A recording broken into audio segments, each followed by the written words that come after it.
Bonjour, aujourd'hui dans cette petite vidéo, on va regarder comment ouvrir et modifier un fichier STL avec le logiciel ZW3D. Alors déjà, ce qu'on va faire, c'est qu'on va importer le fichier STL. Donc moi, je l'ai mis sur le bureau. Hop, on va le chercher, le sélectionner.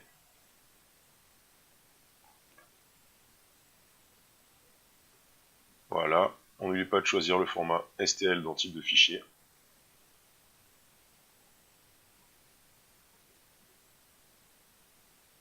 On ouvre.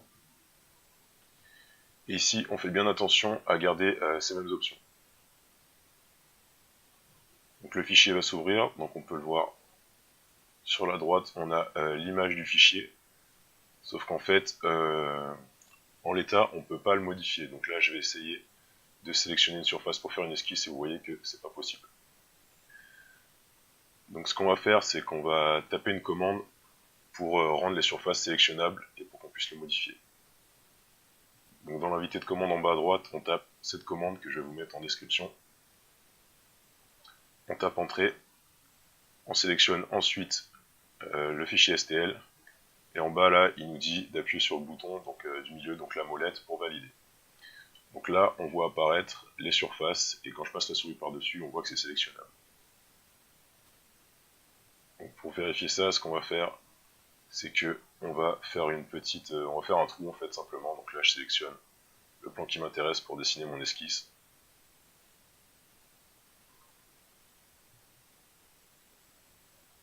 Hop, donc je place le trou n'importe où. Je change la valeur, je valide, et on va pouvoir enlever la matière.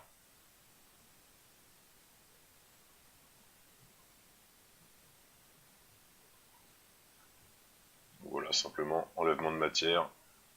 On va aller jusqu'à la face qui est derrière. On va valider pour bien vérifier que le fichier est modifiable.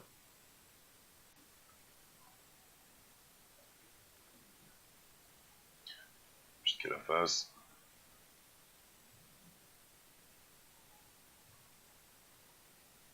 À la face et on sélectionne la face arrière.